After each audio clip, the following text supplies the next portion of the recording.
All right, today we're doing another masterclass video. This time we're talking about a subject we haven't really talked a lot about on this channel, Type 2.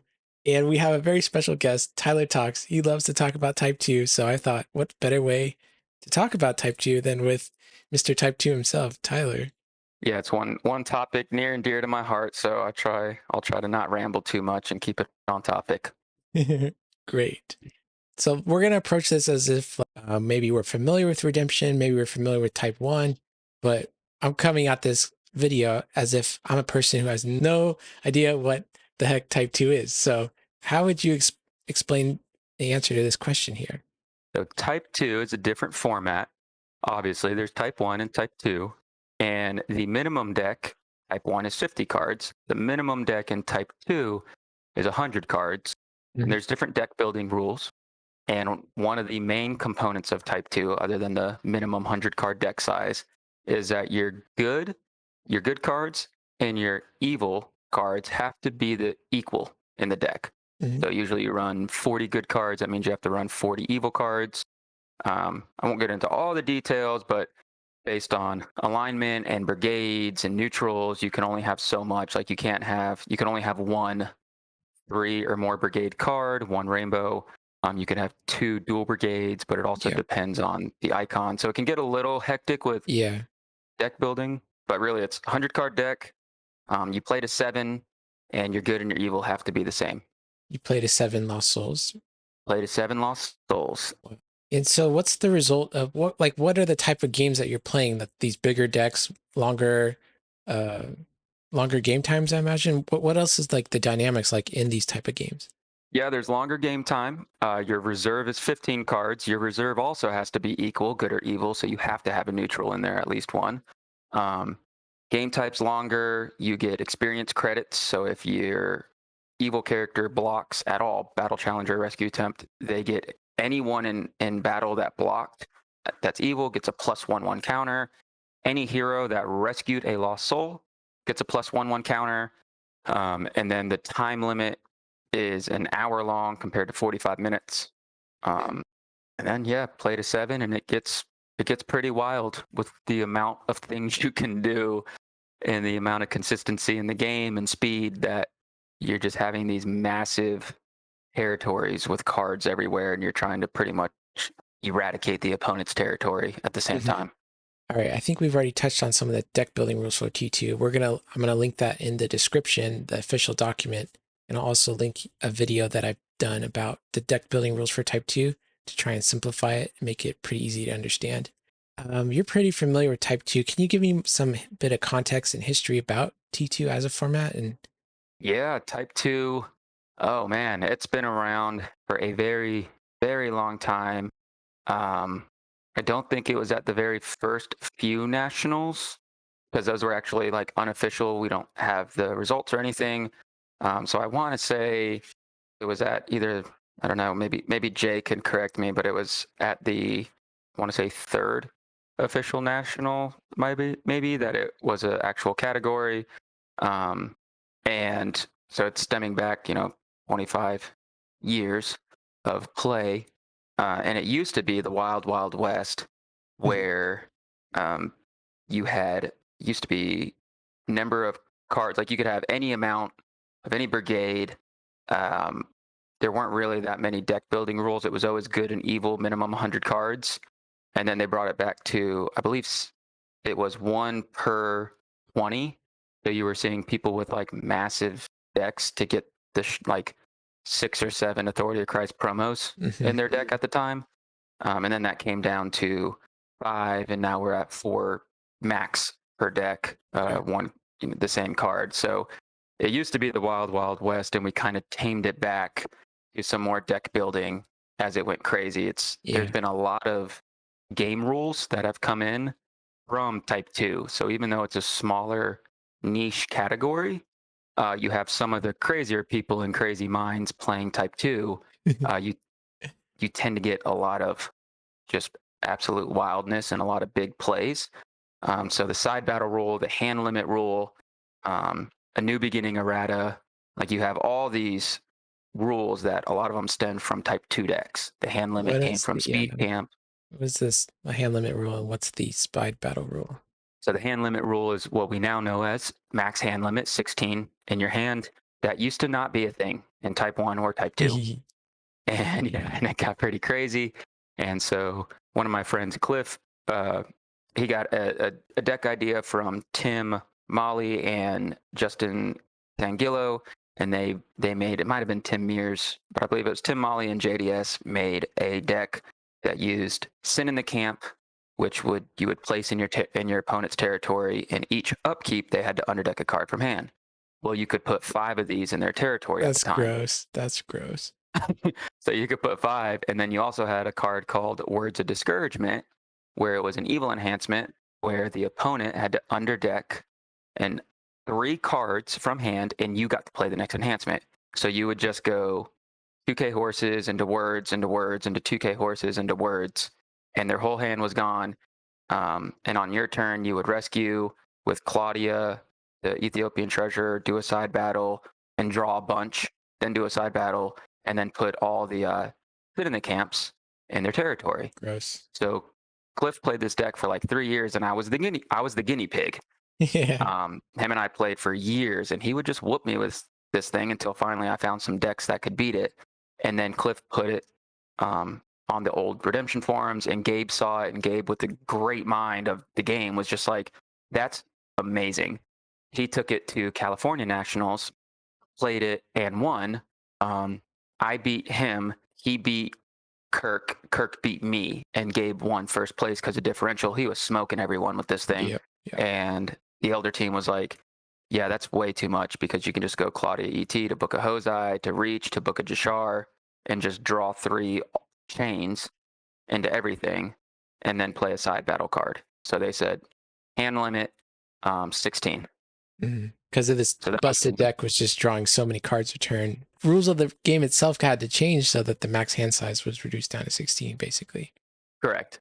Crazy. And then the side battle one was wild. That was at the beginning of my time playing competitive. That was a deck from, I think, 2001 until 2006. And I started playing competitively around 2004, 2005. And that deck was going in, making a side battle, and then pretty much playing like whatever they could. If it was like a discard 1 card from your deck, discard 1 card from your hand, like whatever you can just do. Usually it was just, I'm going to discard 1 card from your hand, 1 card from your deck, and then they'd make another side battle. Mm-hmm. And then they would play a withdraw your hero and all the enhancements, like a highway, the old card, and they would get all their enhancements back. So they would get the old side battle and the cards that hit your hand in your deck. Whoa. And guess what? They would play it all over again. Whoa. So as long as they had a hero, which guess what? They had a card that took a hero from their deck. So nothing mattered. They had everything they needed. I think it was 5 to 7 cards is what they needed. And as long as they had initiative, you would lose the game, because your entire deck would be discarded. Your entire hand would be discarded. And I would have infinite side battles, and I could take as much time as I wanted. There wasn't nearly the same amount of time limits either. So that was a side battle rule, to where it was no longer, it was only, first it was who can control, like I could control both characters in the side battle, so that changed. And then it was, you can only have 1 side battle. It got too much. Yeah. So a lot of rules were changed around side battles to make them less powerful, so to say, from the person controlling the side battle or initiating that. Yep. Yeah, that was one of them. So who can control it, and then just max 1 side battle. Crazy. And then the new beginning erratas as well, as that was just constantly, it's something's always punished. You know, the greatest players are always finding a way to punish obscure cards too. So we're talking about these decks that are 100+ cards or whatever, and people who are learning about the format maybe are pretty dismissive of it. It's like, it's too big. I don't want to have to try and buy 4 copies of these cards, because I can barely, just have 1 copy for my T1 deck. So what would you say to somebody who says maybe, or is concerned about T2 being too expensive? I've heard about T2 being expensive for far too long, for a very long time, because, oh, don't I need 4 of everything? And if you play competitive Type 1, I would challenge you to say, look at your deck and look at how expensive it is. Just break it down. And then look at what you can build in Type 2 and still be competitive with 4 Amazing Face, Teaching in Parables, and a bunch of masks from Roots, with cards like Forgiveness of Joseph, where you can have cards that are 25 cents that are great cards. Like if we go into like there's a bunch of decks that I have. I shared one on Discord where it was a bunch of, now Teaching in Parables is a rare, but Amazing Faith is a common, and then Axe of Solomon is a common from is a Roots card. Mm-hmm. So the fact that you have Philosophy and Axe of Solomon and these really great cards, just interrupt, draw 3, you can have like an actual competitive Type 2 that is way cheaper than your Type 1.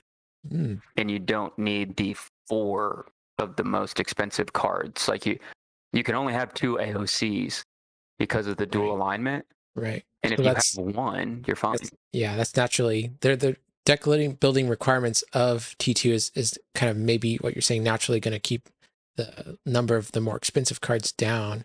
Yes. It used to be very expensive. That's kind of where the allure of Type 2 and the scariness of it's too expensive, because we were playing 6 of a card and we were looking for the best of the best. Yeah.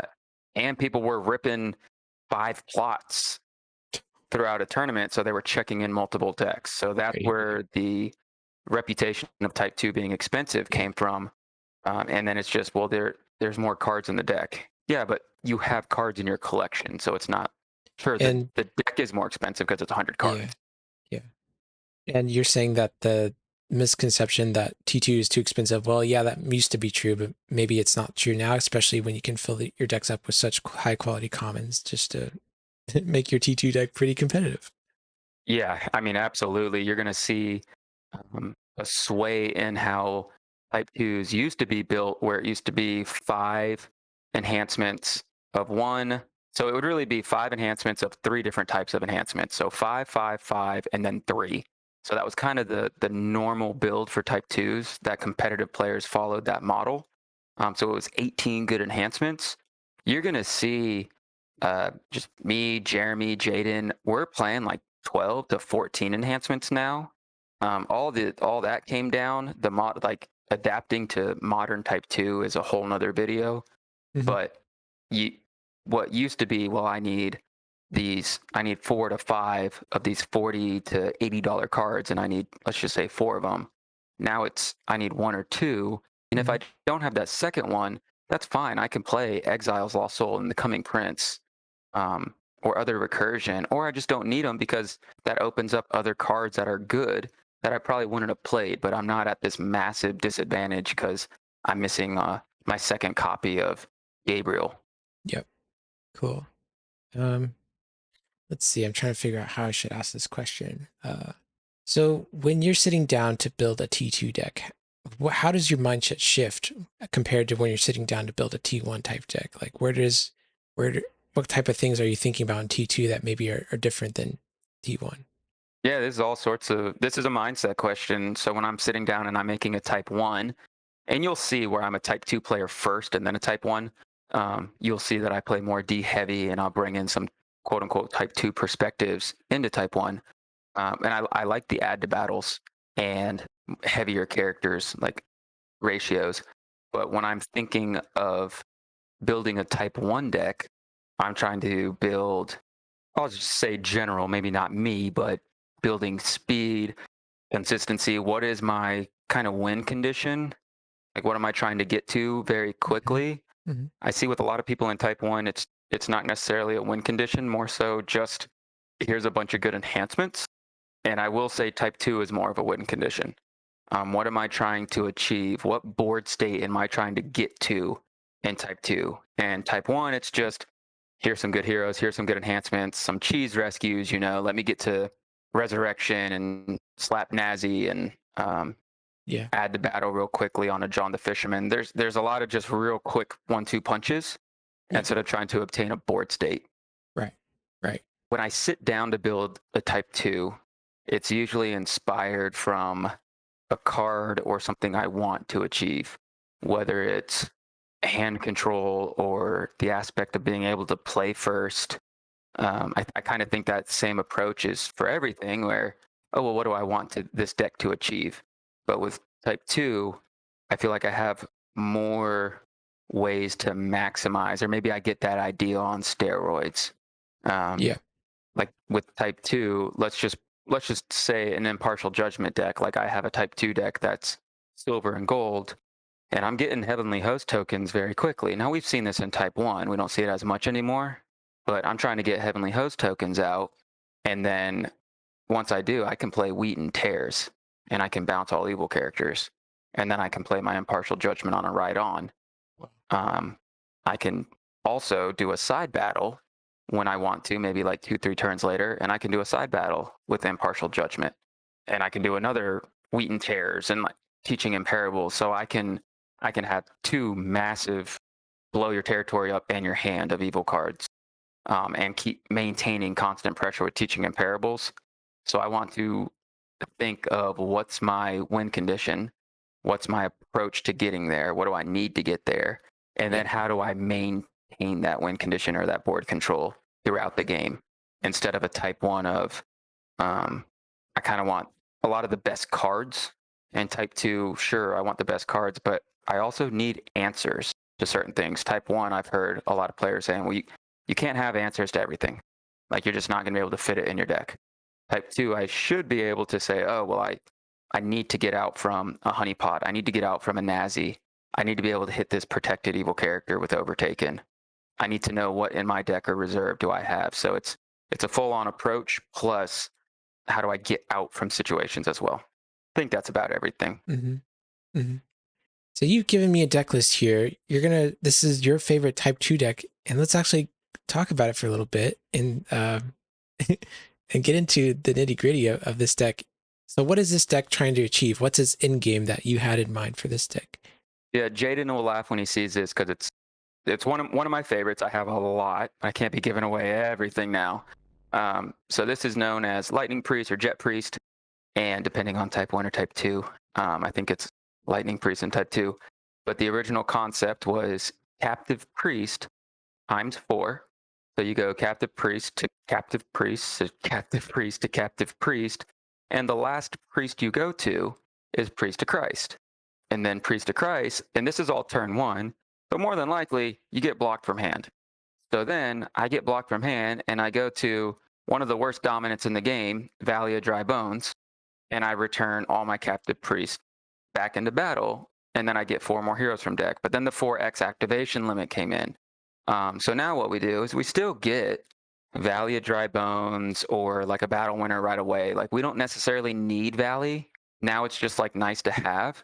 So we can get whatever we want turn 1, whether it's Angel or Glory or whatever we want to start helping us set up and get going or win the battle.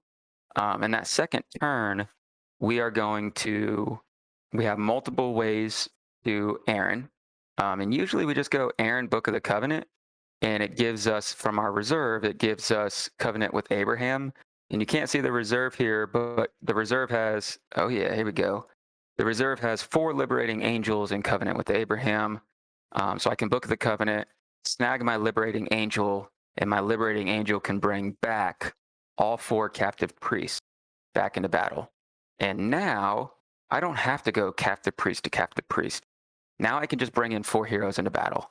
And what I do is I bring in Joshua, I bring in Dutiful Priest and make him a tabernacle priest. I can bring in Zadok, I can bring in Eleazar, and then Eleazar allows me to search my deck or discard pile because the next turn it does, and then I get the CBN. Dutiful is if blocked, so all this is pre-block. So then I get to play an offering enhancement, and if I do, I get to draw 2. So I get to play any offering enhancement I want, and then Joshua's in battle, so I get CBN enhancements. Dang. Gifts and offering is regardless of protect. So there's nothing you can do. So I get to underdeck an evil enhancement. I get to Yeah. withdraw all human evils, shuffle all demons in battle. If used by High Priest, which it is, it's regardless of protect. Joshua's in battle, so it's CBN. And I could also put another priest in there to get like draw twos or get stuff for my reserve or whatever I want. After that, I just go Aaron to Dutiful Priest, and I can go to my reserve and grab I Am Redemption, and I can go Aaron to Dutiful, and I can play Grain Offering right when I'm blocked, and I can band in, or Peace Offering, I'm sorry, and I can go Peace Offering and bring in all my guys, and I can bring in 4 Captive Priest again. I kind of do whatever I want. So it's a absolute massive burst That's offense. crazy. Yeah, so it's just stuff you can do in Type 2 that you can't in Type 1. That's why I Yeah. wanted to show this deck. It's one of my favorites. But instead of showing like, oh, Amazing Faith ×4 and teaching in parables and stuff like that, cool.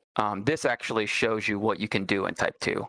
And then, of course, I have the similar concept on defense where I have 100 ways to Haman turn 1 in between my 3 plots and 3 boasting in deck.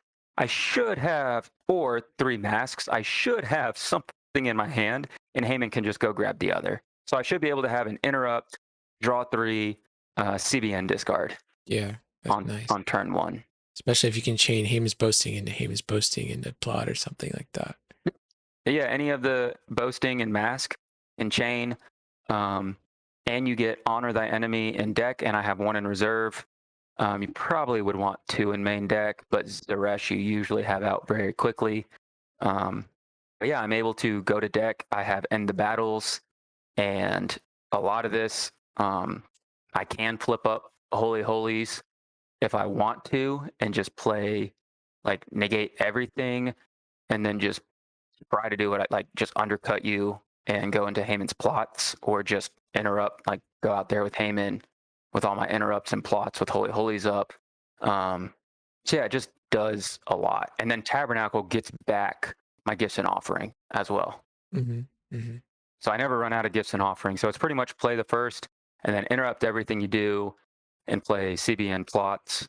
And I can just get to anyone I need very, very early and have all my heroes down. And then I have Eleazar with Aaron staff. So they're all CBN, and I can just band in pretty much like 6 heroes and have CBN protection. Wow. Thanks for showing me this deck. It's pretty fun. Right now, I'm just feeling a little bit overwhelmed, especially if I were to try and sit down and play a Type 2 game. What would you say to someone who like is intimidated by looking at something like this? I would say think of it as if you took your Type 1 and you kind of doubled it. It's intimidating to play, but if you really break it down to just the rules, sure, the deck building rules, you play to 7 and stuff like that. The deck building rules are different. But when it comes down to redemption, you still have 8 cards in hand. You draw 3 at the beginning, and you're rescuing lost souls. It's the same thing. You sit down here, and you're just trying to rescue with your captive priest. You just need to know, oh, I'm just going to chain things instead of just doing one. So a lot of people get overwhelmed by a lot of cards. But if you just take out the dominance and the lost souls, then you're really sitting at like 70 cards. And after that, it's just some artifacts, some support. It's really just, it's the same thing. It's evil characters and enhancements. It's not, if you look at your Type 1, your Type 1 has probably the same or very similar to the same number of unique cards. Right. I just have a couple duplicates or triples. In this case, I do have 4x of a couple because we're playing the plots and the boastings and the captive priest. But even like boasting is an older card. Plots and masks, commons, everyone can have a Haman if they go to a promo or tournament. Like even this deck does not have to be expensive at all. So people get intimidated just by looking at the size of it. But when you just draw 8 and start playing, you're like, oh, it's redemption. It's the same thing, just more cards. Yeah, I feel like if I could sit down and just play a couple reps with this game, I feel like I'd understand what it's doing, and it's helpful that the cards are kind of all the same. So if I draw one captive priest and I draw another one, it's like, oh, I already know what that does. Yeah. And it's not like it's not like there's cards specifically made that are only legal in Type 2. So it's the same card pool. If anything, the meta right now in Type 1 is pretty open. The meta in Type 2 is wide open. which is really cool because you can kind of sit down and play whatever you want. Uh, Mhm. you have a bunch of ways to patriarchs in turn one to out of their hands. Like it's the same concept. You're just doing it with more consistency, and then Yeah. you have a little bit more fun cards in there. Um, I Yeah. would just say sit down and play. You don't have to build a deck. You could ask Jaden or I. We have 100 decks. Justin, Jeremy, we all have a bunch of decks. Yep.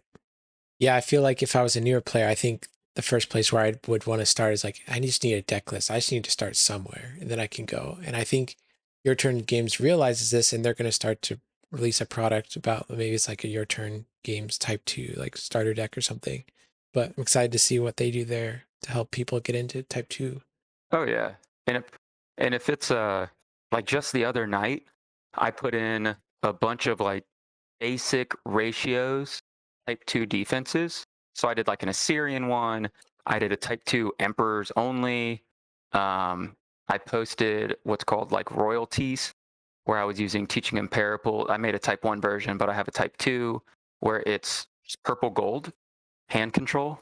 So it's very, it plays exactly how you would think. So that's a very good like type 1 to type 2 deck. I took royalties that I posted. I've done a video on it and turned it. I actually turned my type 2 into a type 1. But that plays the exact same way. So I would say if you're wondering how do I get into type 2, I would just take your type 1 and just say, look at it and say, what do I want 2 or 3 of in this deck? And then that's it. I'll pull up a little example of that, what you did there, just to give people some more context. There's the purple brown one, but we have brown up here.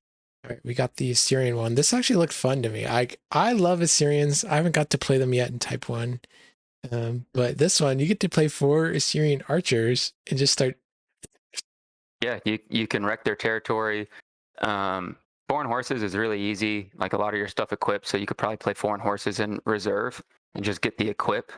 And you equip from reserve. More than likely, they're going to draw a search, and you're going to get to play. And if you get to play, and you can negate and prevent the next, discard, band, like you can hit one of those 4. Plus, you have the 2K horses. It's just fast. And if they have any sort of protection up, you hit them with the offer of exile. I'd probably put horses in reserve and 2 more exiles in there. But if they have hand protection up, they cannot instead the offer the exile. And now you just have this CBI withdraw all, draw X. Mhm. And then you're trying to. I put the cards to the side just to say here's something kind of cool that Jeremy and I were talking about. You can reserve evil cards from their hand or deck, depending on if you go white or gold. And then Assyrian invaders can take an evil card from their reserve. So you can play like Wilderness with 40 years and protect your evil and territory from harm, and play Wilderness and have Mary's Prophetic Act. And you can reserve their Martyr, their Woes, and then just take it with Assyrian invaders, and they can't really instead it. It's little stuff like that that you don't see in Type 1, Mhm. where sure this might not win nationals, but this right here in a competent player's hand, and that doesn't mean top-notch player. When I say competent, I mean someone that knows their deck and knows what it's doing. Nathan, I forgot his last name. He was a phenomenal player with his deck, and he got second place at nationals in 2019 or 2020. And he knew his deck. He beat Justin that year. Like he knew his deck, and Justin commented on it saying like, just that is this man knows how to play what he's playing.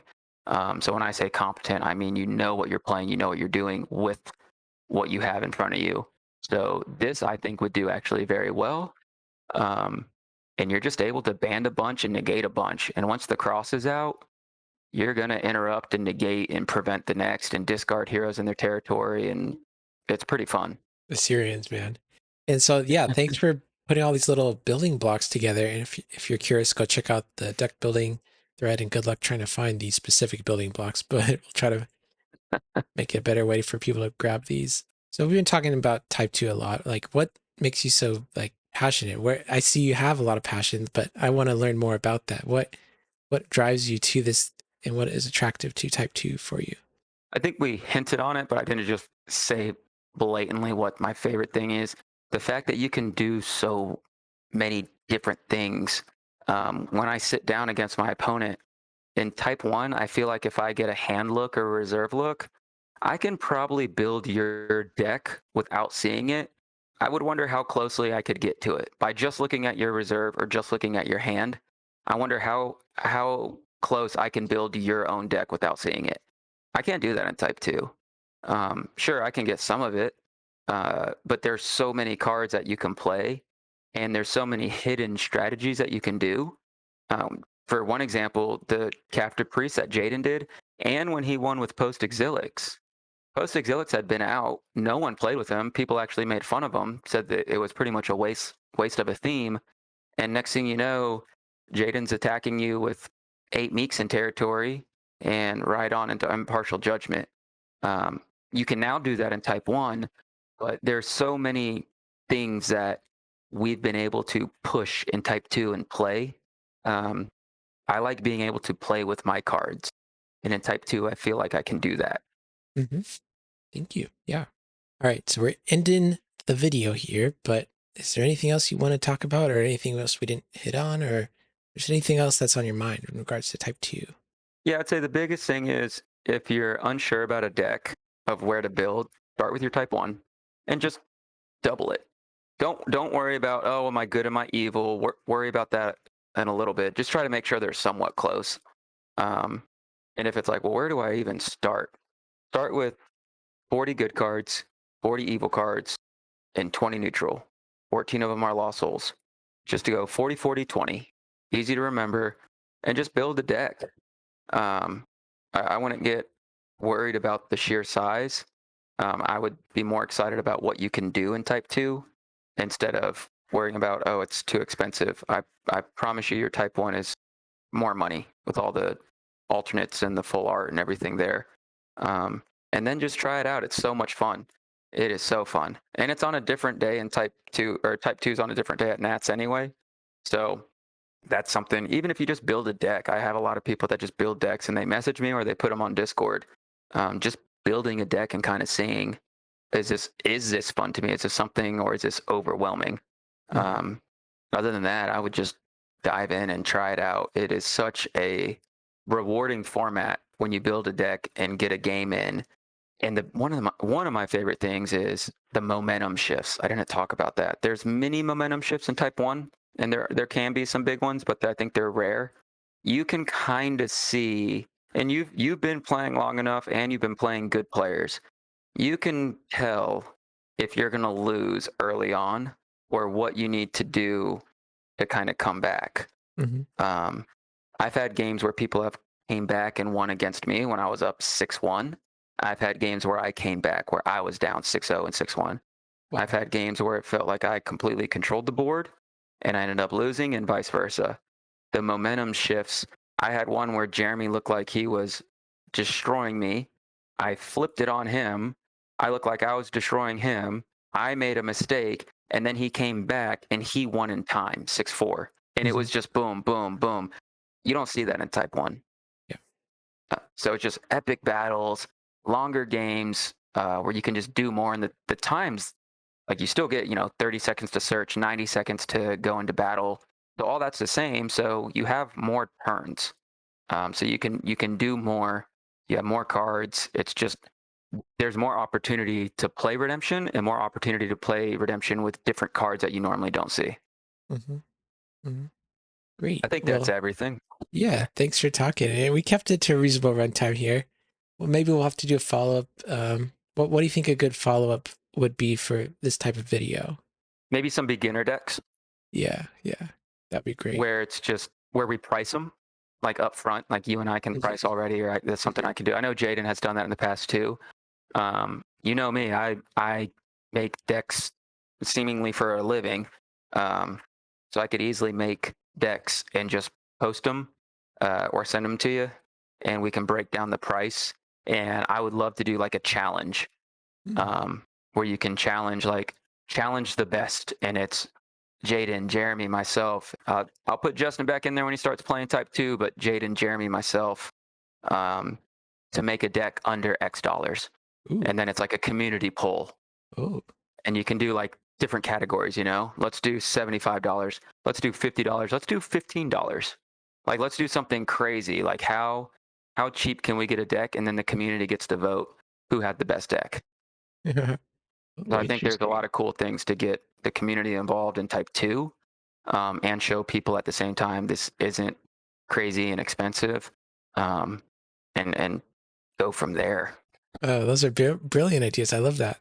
Thanks for sharing. All Thanks. right. We're going to log off here, but I think we'll post the deck list that you saw for the one deck we did talk about. I'll post that in the description. So if you want to start somewhere, at least you got a starting point. But signing off here. See you around.